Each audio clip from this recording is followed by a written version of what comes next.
Who set all this up?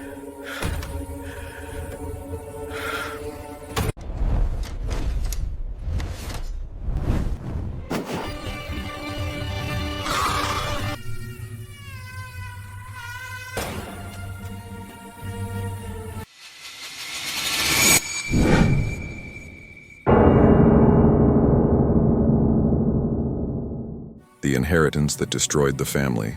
Chapter 1. Rainy Tuesday. It is 3:00 in the afternoon on a rainy Tuesday. The revelation of who betrayed the Smith family is about to happen after 14 months of painful and costly investigation. The setting is the quiet town of Winchester, Virginia, in the heart of the Shenandoah Valley. A united American family for over 40 years was completely destroyed, irreversibly torn apart by an inheritance valued at $15 million. Robert Smith, the 72-year-old patriarch who built everything from scratch, never imagined that his legacy of sweat and labor would become a curse that would destroy what he loved most. Detailed context of the main characters, the 3 children, their spouses, the family lawyer. Description of the tense moment of the final meeting. A clear promise to the viewer. By the end of this video, you will discover who the true traitor was, how this person meticulously executed their plan of betrayal, what were the ignored signs, and most importantly, you will learn valuable lessons and essential warning signs to protect your own family from this same devastating tragedy. This is a true story that changed lives forever. Chapter 2. The Perfect Family Before the Storm. Robert Smith was born in 1951, the son of poor immigrants who arrived in America with only one suitcase of dreams. At 18, he started as an assistant in a mechanical workshop. At 25, he opened his first auto parts store with borrowed money. He worked 16 hours a day for decades. He built a modest but extremely solid empire. 3 commercial properties rented in valuable neighborhoods, 2 well-established auto parts stores in the metropolitan area of Winchester, and conservative investments totaling, in 2023, approximately $15 million. Married at 22 to Mary Ann, a sweet and religious elementary school teacher, they built a family together based on traditional values, honest work, and unconditional love. They had 3 children raised with discipline but also with affection. Andrew was born in 1973, the responsible firstborn. From a young age, he showed an aptitude for business. He graduated in business administration. At 23, he started working with his father, becoming Robert's right-hand man. Methodical, organized, always formally dressed. He married Helen at 28, an ambitious corporate lawyer from a traditional Richmond family. They did not have children by professional choice. Beatrice was born in 1976, the sensitive and studious middle child. She obtained a doctorate in literature, becoming a respected university professor. She was always the natural mediator of the family, the peacemaker in any conflict. She married Michael at 30, a civil engineer. They had 2 children. In the last years of her sick mother's life, and then caring for her father, Beatrice put her career on the back burner. Charles was born in 1980, the creative and dreamy youngest. Unlike his siblings, he pursued an artistic career, a talented painter but with chronic financial difficulties. He married Pamela at 32, an interior designer from a wealthy family. They had 1 child. The routine of the Smith family was predictable and comforting. Mandatory Sunday lunches at the parents' house, elaborate holiday parties with cousins and uncles, annual trips to the beach or the Shenandoah Mountains. Photos showed genuine smiles, tight hugs, moments of real happiness. Apparently, absolutely nothing indicated the devastating storm that was silently approaching. Chapter 3. The Beginning of the End. The Stroke March of 2023. A Saturday morning that started normally. Robert woke up early as always, had coffee, read the newspaper. At 9:30 in the morning, Beatrice received a desperate call. Her father had fallen in the bathroom. The ambulance was called. Robert Smith suffered a severe, massive ischemic stroke on the left side of his brain. At the hospital, the doctors were clear and direct with the family gathered. Serious permanent sequelae were inevitable. Partial paralysis of the left side of the body, severe speech difficulties, significant cognitive impairment, and the hardest news, drastically reduced life expectancy, perhaps 12 to 18 months if lucky. The family went into shock. Mary Ann had passed away from cancer only 2 years earlier, in 2021 after a painful battle. Now Robert, the remaining pillar, was debilitated and fragile. For the first time in the history of the Smith family, it was necessary and urgent to face the terrible reality of asset succession. Who would get what? How to divide fairly? Who would manage the businesses?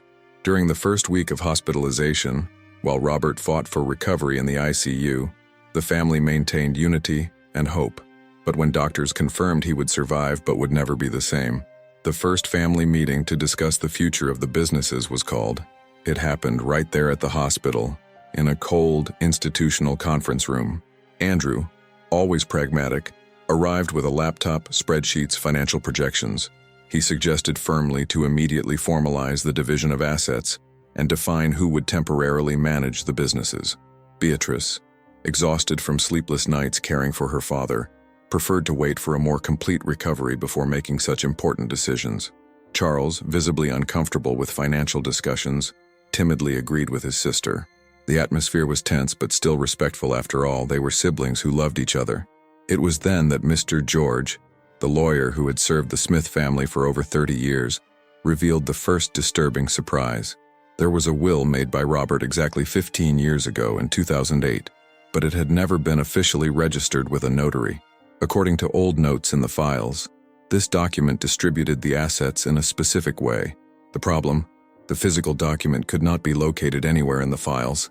There were references to it, mentions, but the paper itself had mysteriously disappeared. Robert, debilitated in the hospital bed, could barely form clear words to explain the matter. He gesticulated, frustrated, tried to speak, but only incomprehensible sounds came out. In the following days and weeks, small but significant tensions began to appear like cracks in a wall. Sharp discussions about who should temporarily manage the companies, disagreements about what kind of medical treatment to seek, heated debates about hospital expenses and whether expensive experimental treatments were worthwhile. Helen, Andrew's wife, began making pointed comments about fairness in the division and recognition of who always worked and sacrificed for the family business. The first seeds of distrust were being planted. Chapter 4. The Suspects. When money and inheritance come into play, even the best families can reveal hidden faces. Each member of the Smith family gradually became a potential suspect in the eyes of the others. Let us get to know each one deeply. Andrew Smith, 50 years old, the oldest son, always the most viscerally involved in the family businesses. He worked side by side with Robert for an incredible 25 uninterrupted years. He knew every intimate detail of the companies, every supplier, every important customer, every bank account, every investment. He had legal and unrestricted access to checking accounts, confidential documents, system passwords, important contracts. He was the only child with prior power of attorney for specific business matters. His wife Helen was a corporate lawyer specializing in succession law and knew all possible legal loopholes deeply. Andrew always showed a subtle resentment for being the only child who stayed working hard while his siblings followed their dreams. He would mention this in conversations after a few drinks. Apparent motive for betrayal, he felt he deserved substantially more of the inheritance for dedicating his entire life to building and maintaining the family empire, while Beatrice became an academic and Charles became a bohemian artist. Opportunity, total access to everything, means, knowledge, and a lawyer wife. Beatrice Smith, 47 years old, the middle daughter, always the most sensitive and empathetic in the family. She put her promising academic career completely on the back burner to care for her mother during the 2 terrible years of cancer. She spent over $200,000 of her own savings on experimental treatments not covered by insurance, trips to specialists, imported medications. When her mother passed away, she immediately took over the care of her aging father. Her husband Michael lost his job as an engineer 6 months before Robert's stroke, becoming unemployed at a difficult age, 48 years old. Beatrice's household bills were tight, very tight. The children were starting expensive private universities. Apparent motive for betrayal, deep resentment for having sacrificed so much career, savings, time, mental health without any concrete financial recognition from the family. While Andrew received a generous salary from the company and Charles received constant loans, she felt used and discarded. Opportunity. She had keys to her parents' house, knew the routine, had access to personal documents. Means, intimate knowledge of her father's habits, and increasing financial desperation. Charles Smith, 43 years old, the creative youngest, always different, always struggling. a genuinely talented visual artist but with a deeply unstable career like most American artists. He went through 2 devastating business bankruptcies trying to open galleries. He accumulated debts exceeding $400,000, maxed out credit cards, personal loans, debts to suppliers, even loan sharks. His wife Pamela came from a wealthy family, was accustomed to a certain standard of living, and made increasingly frequent and sharp comments about finally getting what is rightfully ours, and the husband's family being obligated to help. Charles lived under constant psychological pressure from Pamela and her wealthy in-laws who looked down on him. Apparent motive for betrayal, urgent and desperate need for money to pay off debts that threatened to destroy his marriage, combined with poorly disguised envy of his siblings' material success, especially Andrew, with his comfortable corporate life. Opportunity. He was a son, had access to the house, knew family secrets. Means. Desperation that leads people to extreme acts. Helen Smith, 45 years old, Andrew's wife, a brilliant and extremely ambitious corporate lawyer. She came from a traditional family that had lost assets in previous generations. She married Andrew partly for love but also for seeing potential in the Smith empire. She was always calculating, pragmatic, and cold in decisions. She made comments over the years about Andrew, deserving more, and the other siblings being takers. Motive, pure ambition, and vision of opportunity. Opportunity, access through her husband. Means, deep legal knowledge. Mr. George Brown, 68 years old, the family lawyer for 32 years. He knew absolutely all the Smith secret's previous wills, hidden old arguments, the real financial situations of each child. He had access to all important documents, copies of everything.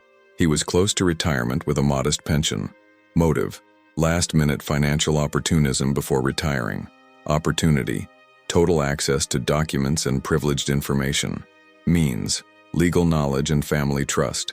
Each one had motives. Each one had opportunity. Each one had secrets. The question was, who truly betrayed? Chapter 5. Disturbing Revelations. The mystery deepens. 2 months passed since Robert's devastating stroke. May of 2023. He was home now, in a rented hospital bed installed in what was once the living room. Full-time nurse. Physical therapy 3 times a week. Beatrice practically lived there, taking care of everything. That is when extremely strange and disturbing events began to happen, one after the other, like falling domino pieces. The first shocking discovery. Beatrice was organizing documents for tax filing when she found bank statements for the main company account. Something bothered her. She checked more closely. She discovered that exactly $847,000 had been transferred from the company's operating account to an unknown account, held by an offshore company registered in the Cayman Islands, 3 weeks before her father's stroke. The transfer happened on a Friday night at 10:47 p.m., when no one should be at the office. Beatrice confronted Andrew immediately by phone, shouting. Andrew categorically denied making any transfer. He said he would check.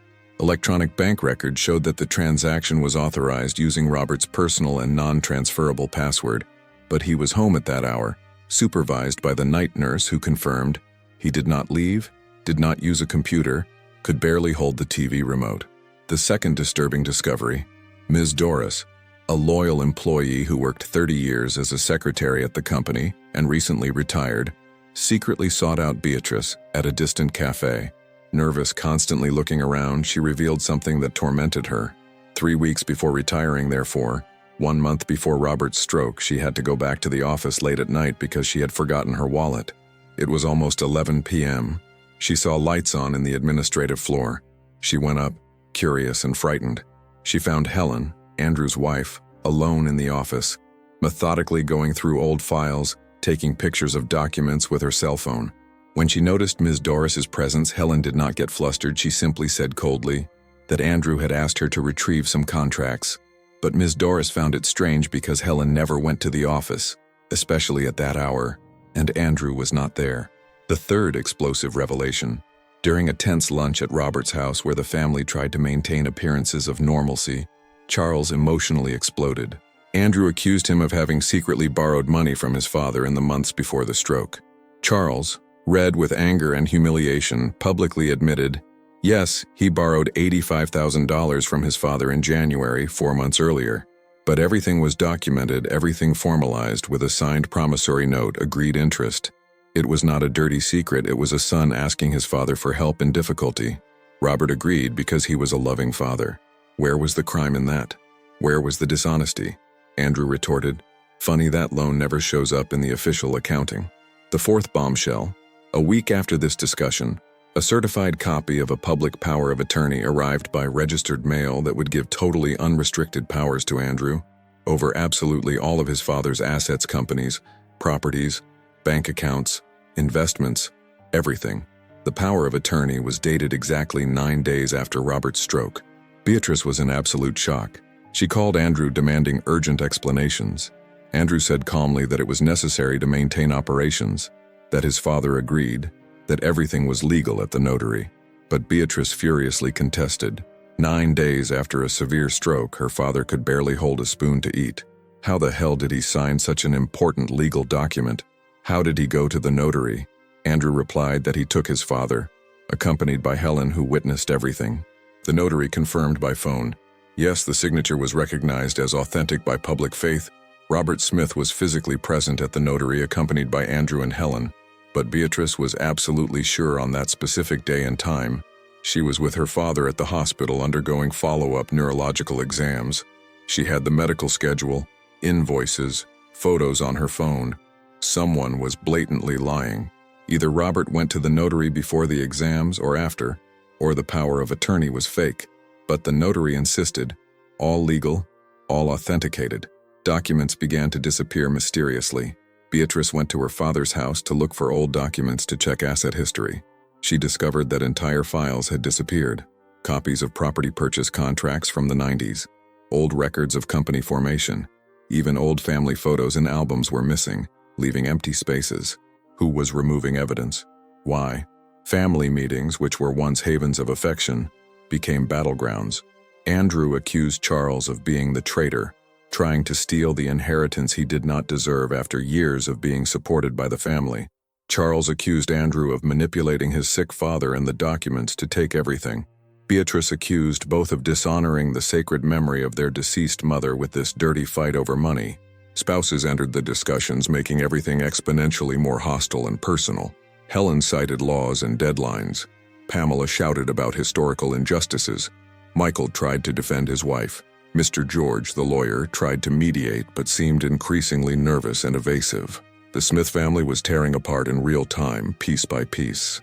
And the worst, Robert saw everything from his hospital bed, powerless, silent tears streaming down his paralyzed face, unable to speak, unable to stop the destruction of what he built in 50 years of work. Chapter 6. The professional investigation deepens. Beatrice, increasingly desperate and feeling that she was losing her family, and possibly being orchestratedly deceived, made a drastic decision that would change everything. She hired a professional private investigator. She spent $35,000 of her own scarce resources, money she did not have, putting it on a credit card. His name, Edward Martin, 52 years old, a retired former federal police detective, now specializing in complex financial crimes, corporate fraud, and family inheritance disputes. Edward had 25 years of experience and a reputation for solving impossible cases. The investigation began with meticulous bank records. Edward, using legal contacts and some not-so-legal ones, gained access to detailed statements for all accounts related to the Smith family, personal and corporate. What he discovered was disturbing. There were extremely suspicious movements in multiple accounts over the last 8 months, all following typical patterns of resource diversion. The main company operating account had not only that large transfer of $847,000, but also smaller, frequent withdrawals, ranging from $15,000 to $45,000, always at night or on weekends.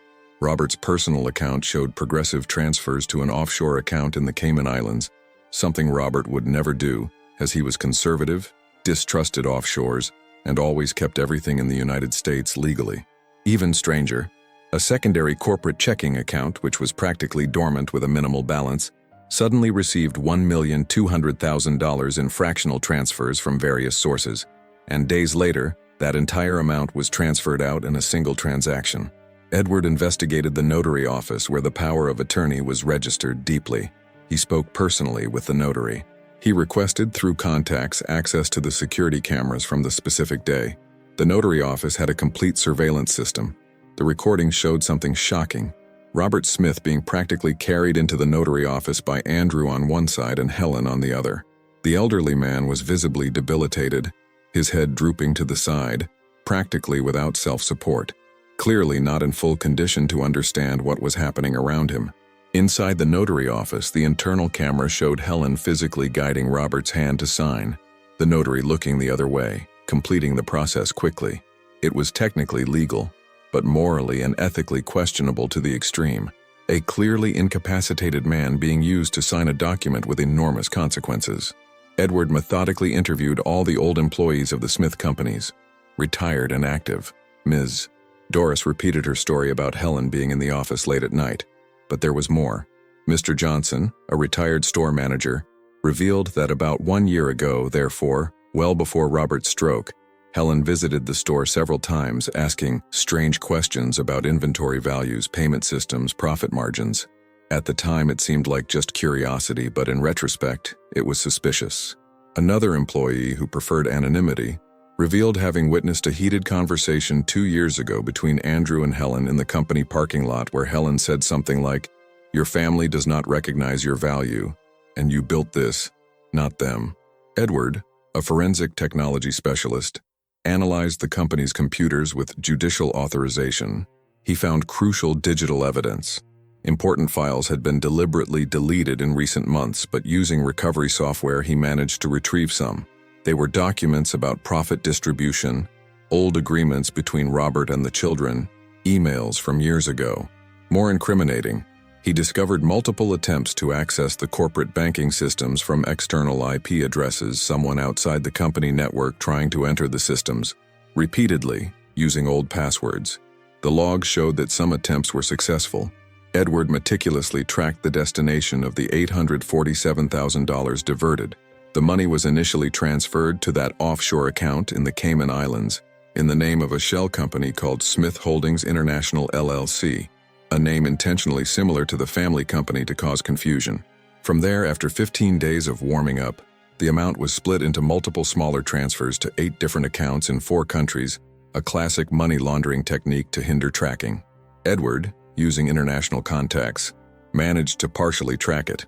The money eventually returned to the United States in accounts of seemingly legitimate companies, but which were secretly linked to, he needed to confirm before accusing.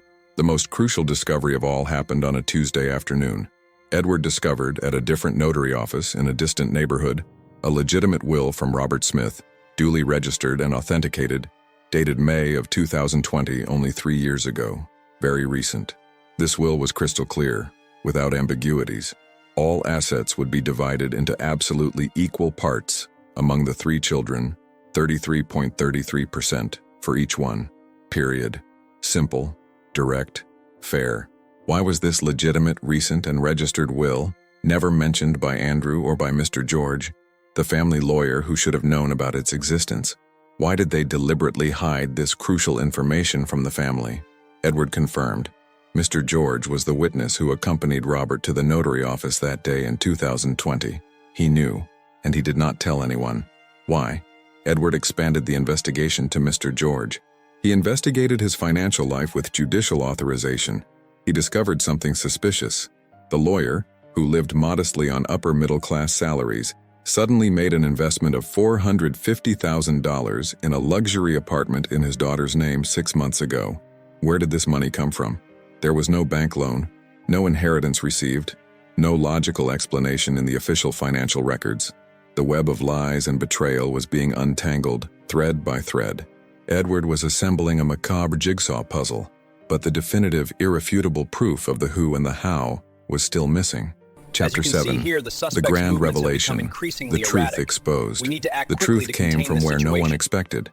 Edward Martin, the investigator, was reviewing for the 10th time all the documents, recordings, testimonies, and evidence collected during 3 intense months of investigation. Something was not fitting together perfectly. There were missing pieces in the jigsaw puzzle. He felt he was almost there, but not completely. It was then that he received an anonymous call. A female voice, nervous, whispering, "Look for the pink pen drive that is in the bottom right drawer of Helen's desk." She does not know I know where she keeps it. Everything is on there, absolutely everything. The call dropped. Edward tried to track it a public phone. Impossible to identify. Who could it be? Why help? It did not matter now. With a search and seizure warrant obtained based on the evidence already collected, Edward and 2 court officers went to Andrew and Helen's house on a Thursday morning. Helen was in a meeting at her office. Andrew was at the company. The search was methodical. In the indicated drawer, under tissues and various papers, was a small pink pen drive. It seemed insignificant. It was everything. The content of the pen drive was a nuclear atomic bomb. There were dozens of audio files recordings of conversations between Helen, Andrew, and Mr. George over 18 months. Detailed, incriminating conversations, meticulously planning every step of an elaborate scheme to take total control of the Smith inheritance. Edward listened to everything, recorded copies, transcribed. It was enough material for a criminal conviction. Edward called an emergency meeting. He demanded the mandatory presence of the entire Smith family, including spouses and Mr. George. The meeting would be at the lawyer's office, a symbolic location. It would be on a Friday, 3 p.m. Everyone had to attend without exception. Those who did not attend would be judicially summoned. Friday, 2:45 p.m. Everyone arrived.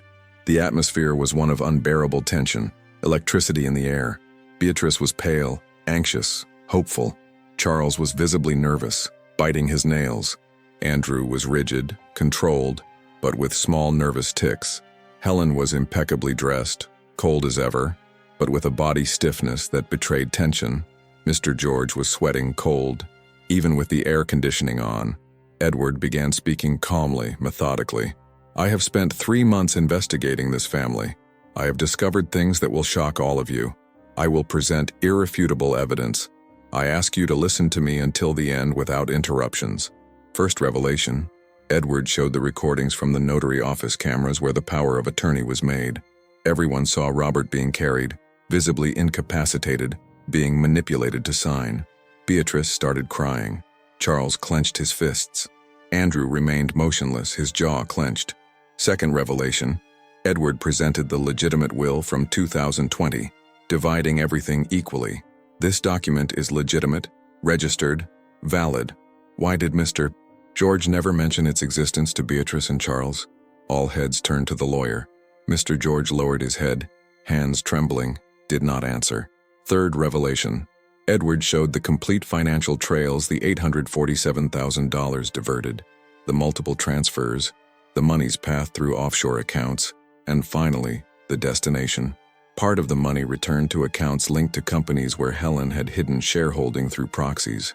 Edward had documents, records, irrefutable bank proofs, and then came the final definitive, destructive revelation. Edward connected a laptop to the projector. Now I will play excerpts from recordings that were found on a storage device. These recordings show exactly who planned everything, how they planned it, and why.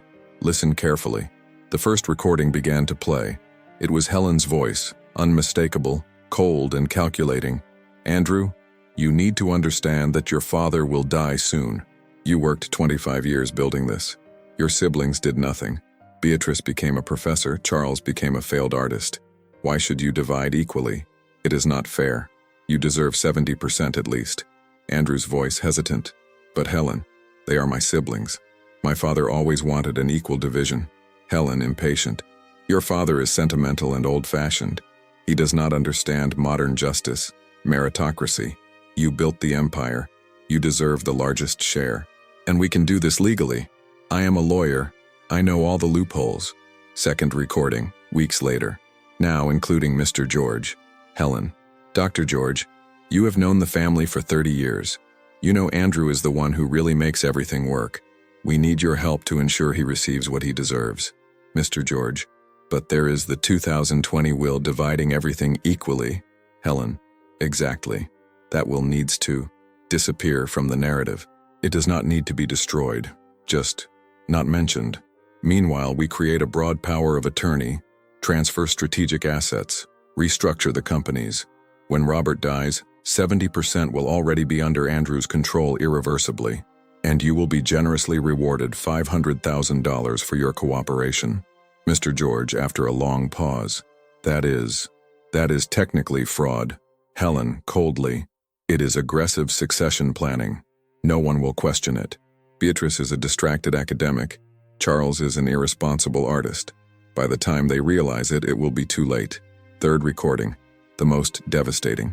Andrew now fully involved. Andrew, I got my father's main account password. I will start making the small transfers you suggested, Helen. Then we will do the big offshore transfer. Helen, perfect. Remember the timing Friday nights when no one is around to see. And use his password, not your corporate power of attorney.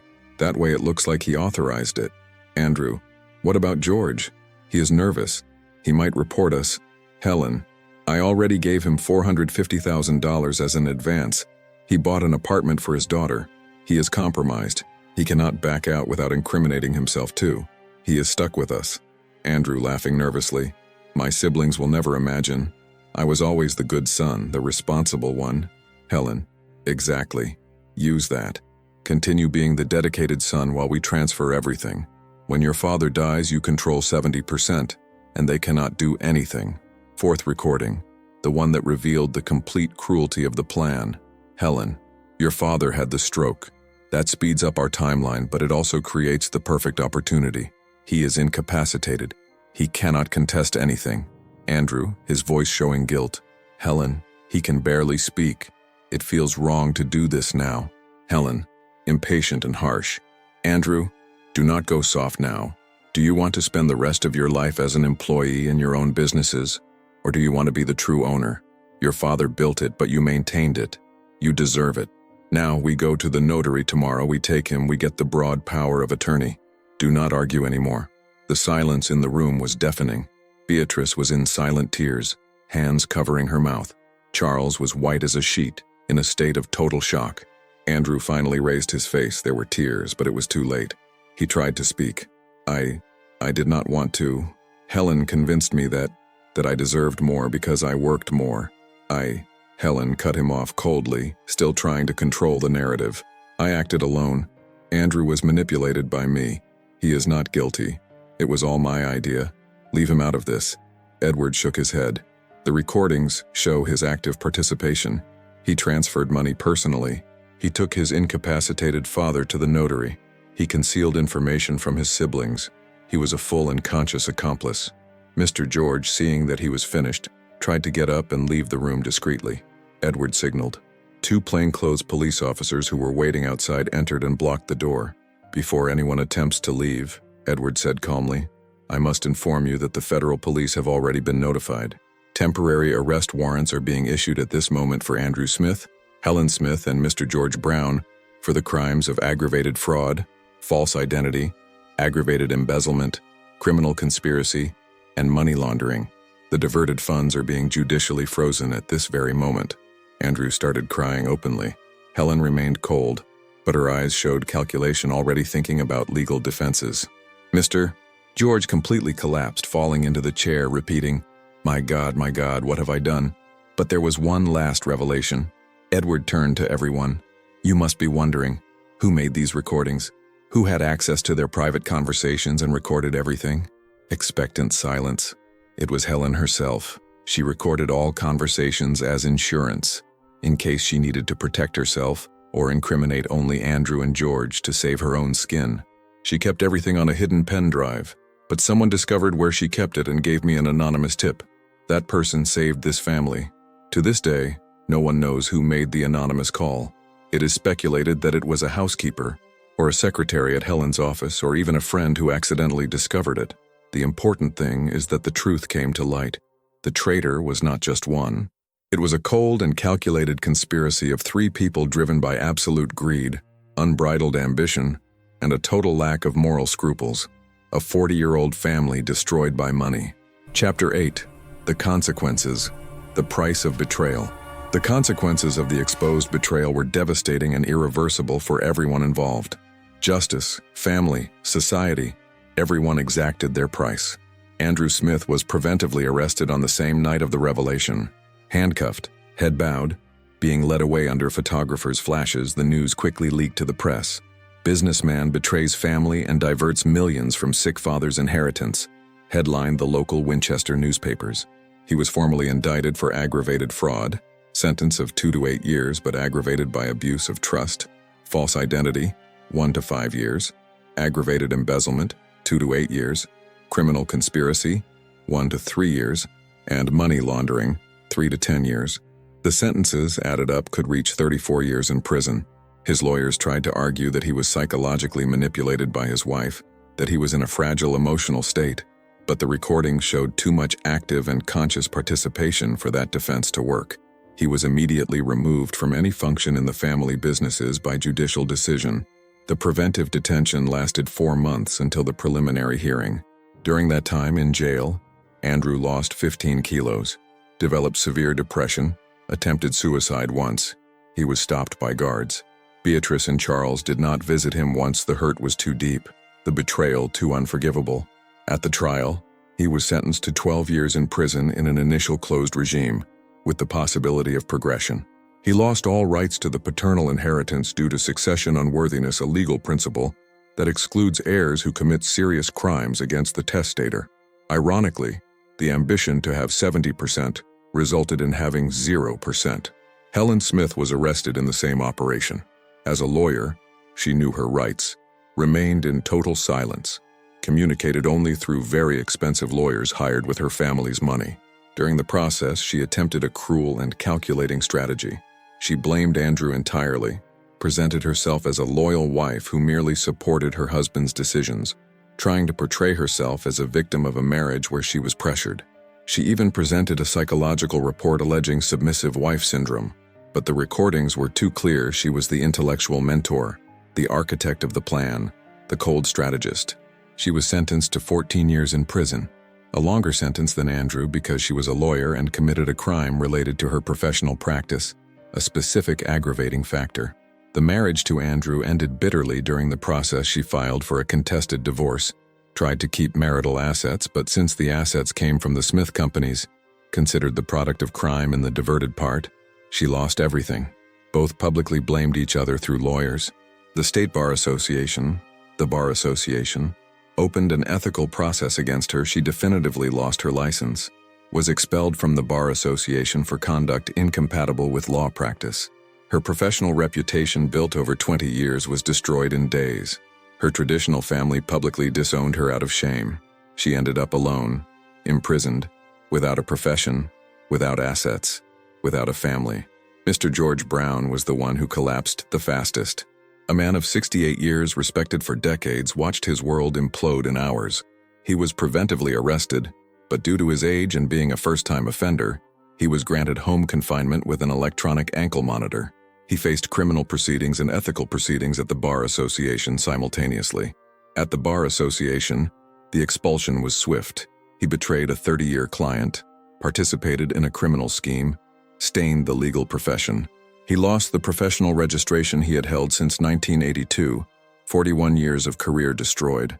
In the criminal process, he attempted a plea bargain. He offered to tell everything in exchange for a reduced sentence. But he arrived too late. Edward already had all the necessary evidence. The plea bargain added no value. He was sentenced to 8 years in prison, semi-open regime due to his age. The apartment he bought for his daughter with the $450,000 from the bribe was judicially confiscated and sold. The money reverted to the Smith family. His daughter, ashamed and shocked, cut off contact with her father. His wife of 40 years of marriage filed for divorce. Mr. George attempted suicide 2 times, once with medication, rescued in time, once by trying to hang himself, cut down by police officers. He survived, but was left with neurological sequelae. He served 3 years of his sentence and died in prison of a sudden heart attack at 71 years old. Alone, despised, destroyed. The diverted financial values, $1,547,000 in total, meticulously tracked by Edward, were judicially frozen. Most was recovered, approximately $1,200,000, and returned to the estate of Robert Smith. The rest, about $347,000, had been spent and was irrecoverable, but the 3 criminals were jointly condemned to restitution. Since they did not have enough assets after confiscations, they were left with an eternal debt to the family. The Smith family fragmented irreversibly. Beatrice and Charles tried in the first weeks after the revelation to maintain some contact, talk, process the trauma together, but it was too difficult. The wounds were deep. Each processed the betrayal differently. Beatrice felt guilty for not noticing sooner. She obsessed over signs she missed. Charles plunged into deep depression, needing intensive psychiatric treatment. The Sunday lunches at the Smith house ended forever. The 40-year tradition died. The holiday parties became bitter memories.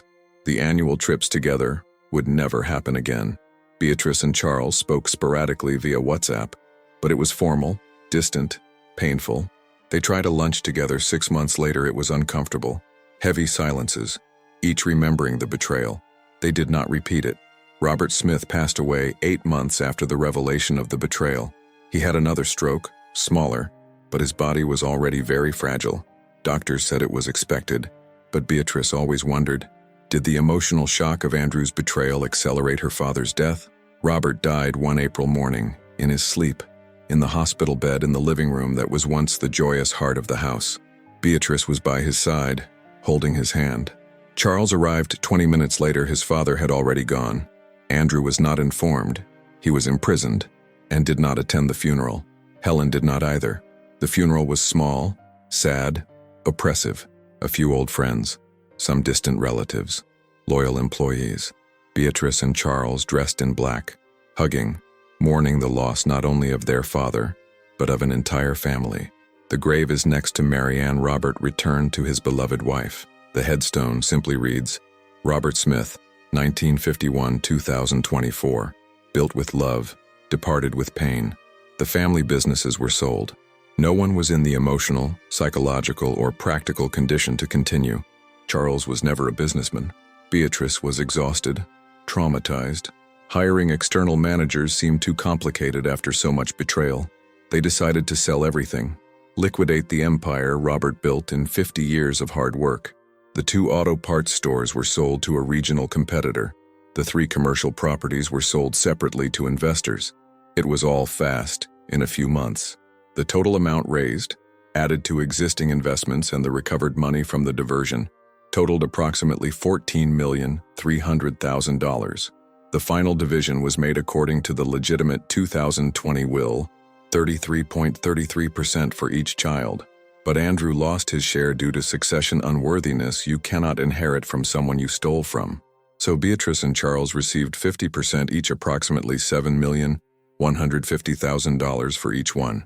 It was a lot of money, technically, but it was money stained with blood, betrayal, tears. Neither of the two felt joy, only emptiness. Ironically, if Andrew had not betrayed, he would have honestly received his $4,760,000, 33.33%. The ambition to have more resulted in losing absolutely everything: inheritance, family, freedom, reputation, dignity, mental health. Greed has a high price. The emotional price was incalculable. Beatrice developed generalized anxiety disorder, and she attends therapy 3 times a week to this day. Charles spent 6 months unable to paint, total creative block caused by trauma. His marriage to Pamela went into crisis. She pressured him for money during the crisis, showing her true colors, and they divorced 18 months later. The house where Robert and Marianne lived for 35 years, where the children grew up, where thousands of happy lunches took place, was sold. Beatrice could not enter without crying. Charles could not breathe there.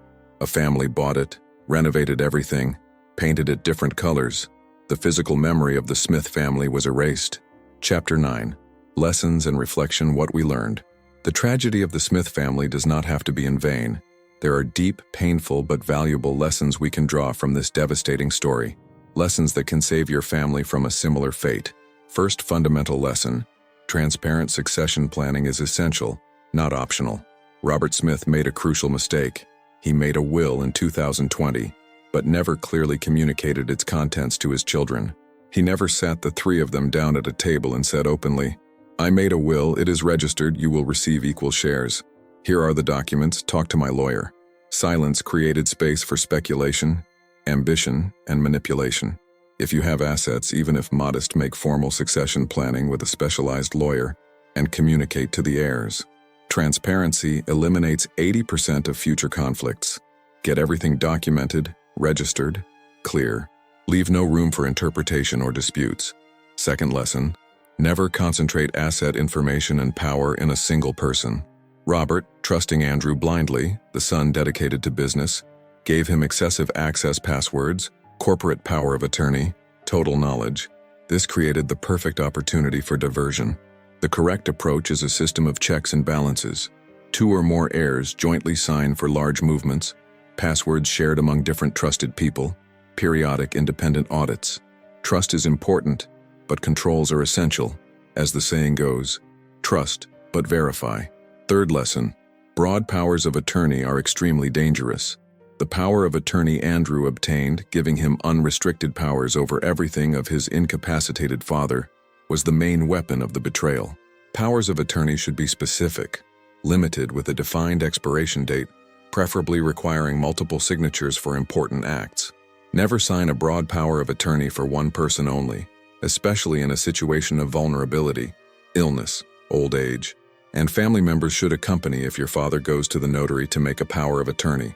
Go along, understand what is being done. Fourth lesson, warning signs were ignored by the family. Looking back, there were signs. Helen always showed excessive and inappropriate interest in the family's assets. Andrew emotionally distanced himself from his siblings in the preceding years. Mr. George became nervous and evasive when questioned about the will. Strange financial movements occurred. Documents disappeared. The family saw these signs but rationalized, justified, ignored them because Andrew is trustworthy, and family does not betray family. Fatal mistake. When it comes to significant money, always investigate strange signs. Ask for explanations. Demand transparency. Healthy distrust is not paranoia, it is protection. Fifth lesson, spouses of heirs can be corrupting influences. Helen was the intellectual mentor of the scheme. She did not have Smith blood. She had no emotional memories with Robert. She had no emotional ties with Beatrice and Charles. She only saw money and opportunity. Spouses are obviously part of the family, but in matters of inheritance, direct heirs should make decisions without excessive pressure or influence from wives or husbands. Robert could have established in the will that spouses would not interfere in business decisions. Legal protection exists for this. Sixth lesson, choose trusted professionals, but always audit. Mr. George served the family for 30 years with honesty, until $500,000 in bribe money corrupted him. 30 years of trust do not guarantee eternal integrity. Even long-standing professionals should have their actions audited, especially in large financial matters. Never assume someone is incorruptible. Everyone has a price or a moment of weakness. Institutional protections are more reliable than personal protections based only on trust. Seventh lesson, take care of important documents personally. Wills, deeds, contracts, keep certified copies in secure places you control. Do not leave everything with a lawyer or a trusted child. Keep copies in a personal bank safe deposit box or with multiple people. Documents missing from the Smith story, old contracts, the unregistered will from 15 years ago, created confusion and opportunity for manipulation. Eighth lesson, family values need to be actively cultivated, not presumed. Robert presumed that because he raised his children with values, they would be eternally honest and united. But values erode under pressure, financial, marital, psychological. Andrew was honest until Helen convinced him otherwise during months of psychological manipulation. Families need to constantly reinforce values, have difficult conversations about money and inheritance, and set clear expectations. Silence about money creates dangerous fantasies and justifications. Ninth lesson, acknowledge and reward sacrifices in life. Beatrice sacrificed her career and savings caring for her parents. Robert acknowledged this emotionally but never compensated her financially while alive. If he had given her while alive a fair gratuity for her care, perhaps her resentment would have been smaller, and Andrew's justification that he deserved more would have been weaker. Do not wait to die to acknowledge those who cared for you. Do it while you are alive, clearly. 10th lesson, when suspecting asset betrayal, act quickly. Beatrice discovered the transfer of $847,000, but took weeks rationalizing before hiring an investigator.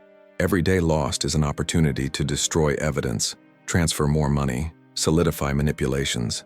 If you suspect diversion or fraud in a family inheritance, act immediately. Hire a specialized lawyer, judicially freeze accounts, preserve evidence, confront the people involved. This story could have been completely different if Robert had communicated his will clearly.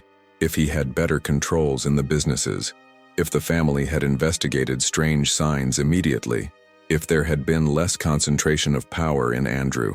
The tragedy was preventable. Learn from others' pain so as not to repeat it in your family. Chapter 10. Protect your family. We have reached the end of this devastating story, but its lesson needs to resonate far beyond these words. The Smith family was real. The people were real. The pain is real. And the message that remains is urgent. This can happen to any family, including yours. Let us recap what happened. A united American family for over 40 years was completely destroyed, irreversibly torn apart by an inheritance of $15 million.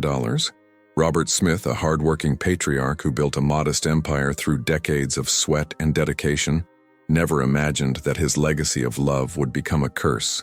3 children who grew up together, played together, built memories together, became strangers. One of them, Andrew, the oldest and most trusted son, revealed himself to be a cruel traitor, manipulated by his ambitious wife Helen and aided by the corrupt lawyer Mr. George. He meticulously planned for 18 months a scheme to steal the inheritance from his own siblings. The plan was sophisticated: gradual money transfers through offshores, a fraudulent power of attorney obtained by taking the incapacitated father to the notary, concealment of the legitimate will, preparation of false documents to take 70% of the inheritance. They diverted over $1,500,000. They almost succeeded. If it were not for Beatrice's courage to hire an investigator, Edward Martin's competence in unraveling the scheme, and the luck of the pen drive with incriminating recordings being found, the betrayal would have been perfect and consummated. The consequences were terrible for everyone. Andrew was sentenced to 12 years in prison and lost the entire inheritance due to unworthiness.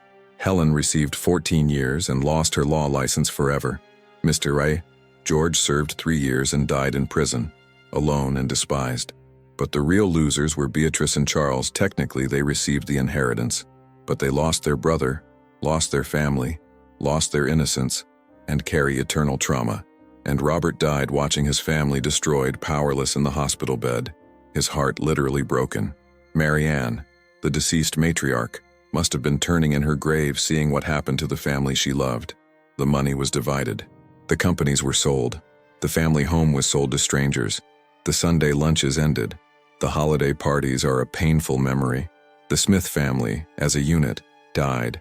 There are now only Beatrice and Charles, separated, traumatized, trying to rebuild individual lives over the ruins of what was destroyed. And the question that remains is, was it worth it? Andrew wanted 70% of the inheritance, approximately $10,500,000. He would have honestly received $4,760,000 if he had not betrayed. The greed for an extra $5,700,000 resulted in losing absolutely everything, the $4,760,000 that were legitimately his, plus freedom, 12 years imprisoned, plus family, siblings disowned him, plus marriage, Helen divorced him, plus reputation, stained forever, plus dignity, plus peace of mind. He traded a guaranteed $4,760,000 and a loving family for $0, prison, loneliness, and eternal guilt. It was a terrible deal. Greed never pays off. Helen wanted power, status, and money. She had a promising career, a stable marriage, a comfortable life. She threw it all away for unbridled ambition. Today, she is imprisoned, without a profession, without a family, without a future. It was also a terrible deal. Mr. George sold 30 years of impeccable reputation for $500,000. He died in prison, alone, hated by his own daughter. 30 years of building destroyed by one greedy decision. A terrible deal. Now let us talk directly to you who are watching this video. Do you have a family? Do you have assets, even if modest, even if it is just a house, a car, savings in the bank? Then you need to act now to protect your family from this tragedy. First, concrete action. Make formal succession planning today, not tomorrow. Seek a lawyer specializing in succession and family law. Make a will that is clear, objective, and fair. Register it with a notary. And here is the part Robert did not do that cost everything. Communicate it to your heirs. Sit your family down at a table, in a serious but loving conversation, and say clearly, I made my will. It is registered. Each of you will receive X%. Here are the documents. Here is the lawyer's contact. I do not want fights when I am gone. I want you to remain united. This 30-minute conversation can save decades of family relationships. Second action, establish multiple financial controls. If you have a family business, never leave one person only with total access. Create a system where movements above a certain amount require 2 or 3 signatures. Conduct annual independent audits. Maintain transparency with all heirs about the company's real financial situation. Share important account passwords with different people. Do not concentrate, power distribute responsibility. Third action, watch for warning signs in your family. Pay attention if any heir or heir's spouse begins to show excessive and inappropriate interest in your assets. If someone pushes for broad powers of attorney. If documents start to disappear. If strange financial movements occur. If family relationships start to cool without apparent reason. These are red flags. Do not ignore them. Do not justify it with, family does not do that. Investigate. Protect yourself. Fourth action, cultivate family values constantly. Do not presume that because you raised honest children, they will remain honest under pressure. Have regular conversations about money, inheritance, and expectations. Reinforce values of unity, generosity, and fairness. Make it clear that family is more important than money, that assets are a means, not an end, that unity is worth more than fortunes. These conversations need to be repeated, reinforced, and practiced. Fifth action, acknowledge and reward sacrifices in life. If a son or daughter cares for you in old age or illness, sacrificing career and savings, acknowledge this now, not in the will. Give them a fair gratuity while you are alive. This prevents resentment, prevents justifications from other heirs that they deserve more, and creates a precedent of justice and recognition. Do not wait to die to be fair. Sixth action, choose ethical professionals and always audit. Your lawyer, your accountant, your financial consultants investigate their reputation, check their history. Do not trust blindly even after years of relationship. And establish controls. Audit periodically, ask for second opinions on large decisions. Never leave one person only controlling everything. The story of the Smith family is a mirror. Look into that mirror and see reflected not their family, but your own family. See the risks, see the vulnerabilities, see the opportunities to prevent tragedy, and act. Do not be another Robert Smith who trusted too much, communicated too little, and watched everything destroyed. Is your family prepared? Do you have a registered and communicated will? Do you have adequate financial controls? Do you talk openly about inheritance with your children? Do you observe warning signs? If the answer to any of these questions is no, you are at risk. Your family is at risk of repeating the Smith tragedy. But here is the good news. You still have time. Robert does not anymore. He died watching his family destroyed. Andrew does not anymore. He is imprisoned paying for greed. But you, watching this video now, still have time to act, protect, and prevent. Use this time wisely. And now, a direct request to you. If this story touched you, if it made you reflect, if it alerted you to risks in your own family, I need you to do a few things. First, leave your like on this video. This helps the algorithm show this story to more families who need this alert. Every like is potentially a family being saved from a similar tragedy. Second, subscribe to the channel and activate the bell. Every week I bring real stories of family betrayals, hidden crimes, and solved mysteries. Stories that educate, alert, and protect. These are real cases, deep investigations, and valuable lessons. You need to follow along. Third, share this video with your family members. Send it to your parents, your siblings, your adult children. It may be the difficult but necessary conversation your family needs to have about inheritance, succession planning, and asset protection. This video can be the catalyst for changes that will save your family. Fourth, comment below. Have you experienced or do you know of similar cases of families destroyed by inheritance? Your testimony can help others. Do you have questions about how to protect your family? Ask in the comments. I read them all and try to respond. Do you agree or disagree with the lessons presented? Debate. The comment section is a community for mutual learning. And there is more. If you want me to investigate and tell a specific story of family betrayal that happened in your region, or that you know about, obviously maintaining anonymity if necessary, leave suggestions in the comments. This channel exists to educate through real stories. Next week, another shocking story. The son-in-law who poisoned his mother-in-law, how a $3 million inheritance led to murder. An even darker plot, with unexpected twists and a brilliant police investigation. You cannot miss it. Subscribe to be notified. Before closing, a final reflection. The Smith family was not evil, was not dysfunctional, did not have a history of violence or serious conflicts. It was a normal, common family, probably like yours. And yet it was completely destroyed when money and inheritance came into play. What does this teach us? That no family is immune, that money reveals people's true character, that greed turns siblings into enemies, that prevention is the only real protection. Robert Smith built assets to guarantee the future and security of the children he loved. Instead, those assets became the cause of his family's destruction. May his tragedy be the lesson that saves your family. May the suffering of the Smiths not be in vain. May you learn from the pain of others so as not to repeat it in your own life. Money is temporary. Family should be eternal. Do not let the temporary destroy the eternal. Protect your family. Have difficult conversations. Establish controls. Make plans. Cultivate values. Act now, before it is too late. Thank you for watching until the end. You are part of the minority that truly cares about learning and protecting their family. Like, subscribe, share, and comment. I am counting on you. See you next week with another impactful story. And remember, your family is worth more than any fortune. Protect it with your life. A big hug, and until the next investigation.